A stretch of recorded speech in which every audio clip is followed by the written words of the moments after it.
사울 왕에 대해서 하나님께서 후회하시고 그의 삶에 하나님이 말씀하시고 그를 강성하게 하셨던 그런 여러 일들을 아마 계속 하지 않으셨습니다. 바로 새로운 사람을 뽑으셨는데 골라 놓으셨는데 오늘 소개되고 있는 이세 집안에 있는 다윗이 바로 그 사람이었습니다.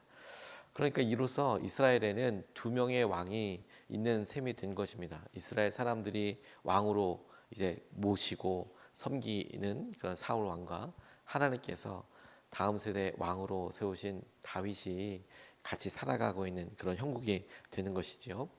하나님께서 한 사람을 선택하시고 사울 때와 마찬가지로 그의 삶을 주목하여 보시며 하나님의 놀라운 계획을 계속해서 이루어 가십니다. 이것은 굉장히 우리에게 중요한 하나님의 은혜라고 싶어요.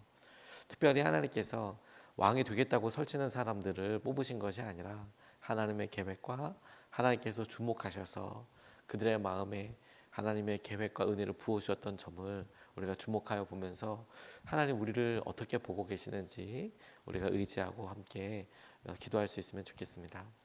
첫 번째로 오늘 주목하고 싶은 것은 하나님께서 이 다윗과 사무엘과의 만남을 이렇게 쭉 보여주실 때 사무엘이 알아서 찾아간 것도 아니고 하나님께서 베들레헴이라는 지명을 지목하시고 그리고 어느 집안 이세지요. 이세의 집안을 지목하셔서 그리고 그로 찾아가라라고 말씀하셨던 것에 우리가 주목하고 싶습니다. 사무엘은 지금까지 되어진 일들로 인하여서 괴로워하고 힘들어하고 있었는데 하나님께서 그에게 먼저 말씀하시기를 베들레헴의 이새에 찾아가서 그 가운데 한 명에게 기름을 부어라 라고 주님께서 이미 선정하시고 주님께서 이미 계획하셔서 말씀하고 계시는 점을 우리가 주목하고 싶어요. 1절에서부터 3절까지 말씀을 보면 이 장면을 이렇게 묘사하고 있습니다. 주님께서 사무엘에게 말씀하셨다. 사울이 다시는 이스라엘을 다스리지 못하도록 내가 이미 그를 버렸는데 너는 언제까지 사울 때문에 괴로워할 것이냐. 너는 어서 뿔병에 기름을 채워가지고 길을 떠나 베들레헴 사람 이새에게로 가거라. 내가 이미 그의 아들 가운데서 왕이 될 사람을 한 명 골라놓았다. 사무엘이 여쭈었다. 내가 어떻게 길을 떠날 수 있겠습니까? 사울이 이 소식을 들으면 나를 죽일 것입니다. 주님께서 대답하셨다. 너는 암송아지를 한 마리 끌고 가서 주님께 희생제물을 바치러 왔다고 말하여라. 그리고 이새를 제사에 초청하여라. 그 다음에 해야 할 일은 내가 거기에서 너에게 일러주겠다. 너는 내가 거기에서 일러주는 사람에게 기름을 부어라. 이렇게 이야기하고 있습니다. 사무엘은 누구에게 기름을 부어야 하는지 모르고 하나님의 계획과 어디까지 가서 누구를 만나고 그 가정 사람이 예비하신 것을 내가 그때그때만 알려주겠다. 그 길을 가고 있는 것이죠. 사무엘에서 입장에서 보면 사실 왜 그가 사울 왕을 보면서 이렇게 괴로워하는지를 이렇게 짐작할 수 있는 부분이 있습니다. 사무엘은 사사였고 사울 왕을 세웠던 하나님의 말씀을 따라서 기름을 부어 왕으로 세웠던 사람입니다. 그러면 사울 왕 전에 사울 왕과 같이 이스라엘의 왕과 같은 역할을 했던 사람이 누구였을까요? 하나님이 왕이셨고 하나님이 사무엘을 통해서 그와 같은 일을 이루셨다라는 부분에 주목하고 싶어요. 왕은 아니었지만 사무엘은 이스라엘을 이끌어가는 지도자로서 때로는 왕과 같이 때로는 그들에게 있어서 재판장과 같이 그렇게 활동하던 사람이었습니다. 하나님께서 말씀하셔서 사울 왕을 세운 것이죠. 그런데 그 사울 왕이 하나님께로부터 버림을 받았다는 이야기를 듣고 그의 마음속에 안타까움도 있고 이스라엘을 향한 그런 아픈 마음도 있겠고 그가 마치 자기가 왕은 아니었지만 이스라엘을 하나님의 말씀을 따라서 이렇게 다스리고 이렇게 이끌었던 리더로서 힘들어하고 어려워했다라는 점에 주목하고 싶습니다. 그리고 그런 아파하는 사람에게 하나님께서 당신의 계획을 계속 이루시죠. 베들레헴으로 가서 이새에게 가서 찾아가라. 저는 이것이 운이 좋아서 다윗이 세워진 것도 아니고 그리고 상황이 그를 왕으로 만들어가야 하기 때문에 하나님께서 그를 선택하신 것도 아니라는 점에 주목하고 싶어요. 이게 무슨 말이냐면 지금 강력한 왕이 필요할 때여서 사울은 상황이 이스라엘 사람들이 간절히 원해서 우리에게 왕이 필요합니다. 그래서 왕을 세웠다고 한다면 지금 이미 왕도 있고 그리고 지금 뭐 평화의 시기고 사울 왕이 나가서 전쟁도 승리하고 있는 그런 상황인데 뭐 딱히 왕이 또 있어야 돼? 이렇게 생각할 수도 있지 않겠습니까? 그러니까 다윗이 지금 기름 부음 받고 이렇게 된 것은 그냥 운이 좋아서 된 것도 아니고 상황이 필요하기 때문도 아니고 하나님께서 순전히 한 사람을 주목하시고 그를 통해 계획하시고 그 일을 차근차근 이루어 가신다라는 점에 우리가 마음을 두어야겠다고 싶어요. 왜냐하면 여러분 당시에 누구도 다윗이 어떤 방식으로 왕이 되며 어떤 방식으로 왕으로 선택됐는지 전혀 모르는, 상상할 수도 없는 지금 그런 상황이 아니겠습니까? 이새도 지금 이걸 상상이나 했겠습니까?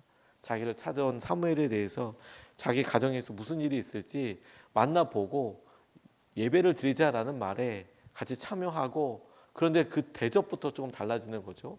사무엘이 직접 자기와 자기의 가족 아들들을 성결케 하고 막내 아들 데리고 오고, 이런 일에 이거 왕 뽑으려고 그래 이런 게 아니고 왜 이러지?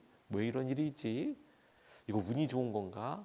아니라 하나님께서 계획하고 계시고 하나님께서 이끌고 계신다라는 거예요. 그리고 여러분, 이스라엘에 있어서 이 왕이라는 것은 이 모든 과정을 가장 투명하게 보여줄 수 있는 그런 대상이기도 합니다. 하나님께서 어떻게 그를 선택하시고 하나님께서 어떻게 그를 지목하셔서 이미 선정하셔서 그 일을 이루고 가시는지, 그리고 이것이 그대로 우리에게도 하나님께서 하신 여러 계획 가운데 우리에게도 임하시는 주님의 뜻이라고 싶어요.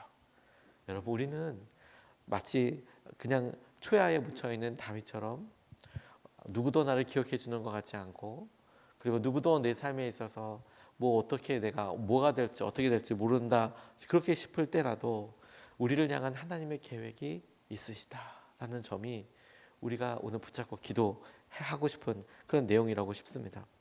하나님께서 우리에게 이미 계획을 가지고 계세요.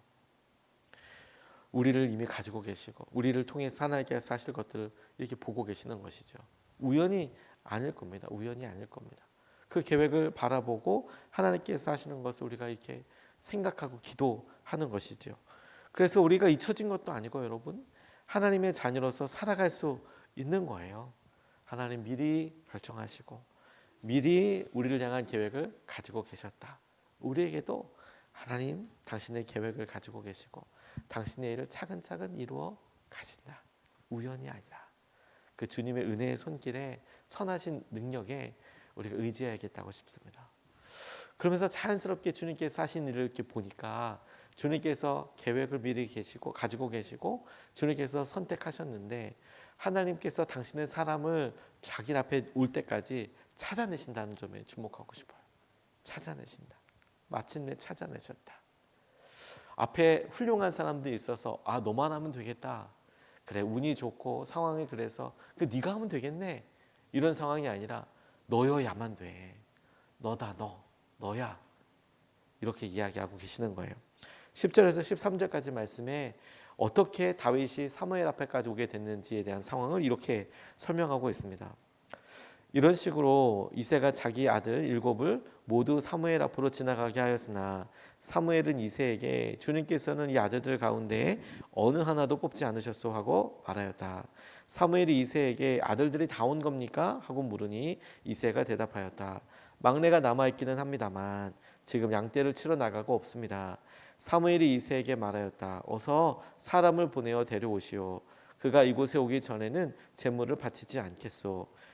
그래서 이새가 사람을 보내어 막내 아들을 데려왔다. 그는 눈이 아름답고 외모도 준수한 홍안의 소년이었다. 주님께서 말씀하셨다. 바로 이 사람이다. 어서 그에게 기름을 부어라.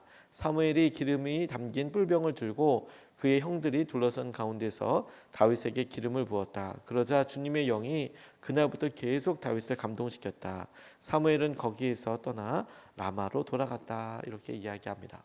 사무엘의 사명은 거기서 다윗에게 기름을 붓는 것까지였습니다. 그런데 다윗이 어떻게 사무엘 앞에까지 왔느냐? 사무엘은 이 사람입니까? 아니다. 다음 사람입니까? 아니다. 다음 사람입니까? 이렇게 7명의 형제들을 다 만나고 하나님 앞에 물었습니다. 아니다. 아니다. 그리고 여기 다 왔습니까? 말째 막내가 남아있다라고 하는 이야기를 듣고 그 막내를 데리고 와라. 이렇게 이야기하고 있는 거죠. 이새의 집은 아들 풍년입니다. 그리고 대단한 준수한 아들들이 정말 풍년처럼 많이 있는 부러울 만한 그런 가정이었습니다. 사무엘이 딱 보기에도 첫째부터 왕 돼도 되겠다, 이렇게 준수한 형제들이 있는 거 아니겠습니까? 과연 이 사람을 왕으로 세우셨겠구나. 그 하나님께서 나는 외모를 보지 않는다, 이렇게 이야기하시면서 둘째, 셋째 보여주실 때도 사무엘 다 마음이 혹했다는 거 아니겠어요? 외모를 봤을 때는 적어도 왕으로 세워도 되겠구나, 이런 생각이 들 정도였다는 것을 이 말씀을 통해서 보게 되죠. 정말 이새의 집은 아들 풍년이었습니다. 많았다는 수준뿐만이 아니라 그렇게 다 참신하고 한 명 한 명 왕이 돼도 이상하지 않을 만큼 대단했다라는 것도 알 수 있겠죠. 그런데 여러분, 하나님께서 그의 삶에 이렇게 보여주시고 이끌어 주실 때 한 명씩 한 명씩 거쳐가면서 하나님은 다시 한번 우리에게 명확하게 이야기하시는 거예요. 네가 지금 사무엘 앞에 없다고 해서 그렇게 해서 고민할 것도 아니다. 들판에 머물고 있다고 해서 그렇게 이상한 것도 아니다. 하나님께서 딱 정확하게 앞에 올 때까지 찾아내고 계신다. 기다리고 계신다. 하나님께서 이런 상황과 이런 형편들을 통해서 하나님의 뜻을 이루고 이끌어 가실 그 마음을 따라서 기다리고 계시고 우리를 찾아내고 계신다. 그리고 마침내 찾아내실 것이다. 다윗에게 있어서 기회가 그냥 일상적인 거라면 없겠죠, 당연히. 그런데 하나님은 그렇게 하시지 않으십니다. 찾아내시고 마침내 주님의 은혜를 그에게 허락하시는 분이시죠. 사울 때도 그러지 않았습니까? 숨어있는 사울 찾아내서 하나님께서 왕으로 세우시는 분이시죠. 그런 여러분, 우리가 우리 뜻대로 무엇을 할 수 없고 우리 뜻대로 되지 않는다, 된다, 여기서 낙담하고 할 것이 아니라 하나님은 당신의 계획을 이루시는 분이시고 당신께서 찾아내시고 당신의 놀라운 은혜와 마음을 이루시는 분이시라는 점에 주목하고 우리가 있는 자리에, 우리가 경험하고 있는 형편에 마음을 다하여 기도하고 의지하는 것이 너무 중요하겠다고 싶어요. 우리나라 장석주라는 시인이 쓴 대추 하나리라는 이런 시가 있어요. 가을을 맞아서 이런 이야기인데 저는 공감이 참 많이 됐습니다. 하나님께서 한 사람 세우실 때까지 어떻게 하느냐. 대추 하나라는 시인데 이렇습니다. 이분이 대추를 보면서 이게 쓴 거죠. 저게 저절로 붉어질 리가 없다. 저 안에 태풍 몇 개, 저 안에 천둥 몇 개, 저 안에 벼락 몇 개, 저 안에 번개 몇 개가 들어있어서 붉게 익히는 것일 게다. 저게 혼자서 둥그러질 리가 없다. 저 안에 무설이 내리는 몇 밤, 저 안에 땡볕 두어 달, 저 안에 초승달 몇 날이 들어서서 둥글게 만드는 것일 게다. 대추야, 너는 세상과 통하였구나. 다 대추 하나리 그냥 그대로 된 리가 없다. 저게 저 모습 되기 위해서는 태풍도 땡볕도 기다림도 다 있어서 지금 저 모습 만들어 가는 걸 게다. 오늘 우리도 그렇지 않습니까? 하나님께서 당신이 필요한 시기에 우리를 아름다운 열매 삼으셔서 쓰시고 이끄실 때에 우리가 잊혀진 것도 아니고 우리가 그냥 의미 없는 자도 아니고 하나님께서는 바라보고 기다리고 계시는 거죠. 하나님께서 당신의 계획을 이끌어 가시고 주목하시고 하나님께서 하시는 그 마음을 누리게 하시는 거라고요. 제가 우연히 어느 농사 짓는 걸 이렇게 보다 보니까 흥미롭고 재미있는 사실 한 가지를 알았어요. 이분이 자신의 밭에 텃밭을 이렇게 만들어 놓고 그리고 거기다가 이제 뭐 여러 가지를 심으셨어요. 뭐 요즘 파도 심어 놓고 뭐 여러 가지를 이렇게 심어 놨는데 너무 아름답더라고요. 야, 저런 거 재미도 있겠지만 참 되게 좋아 보인다.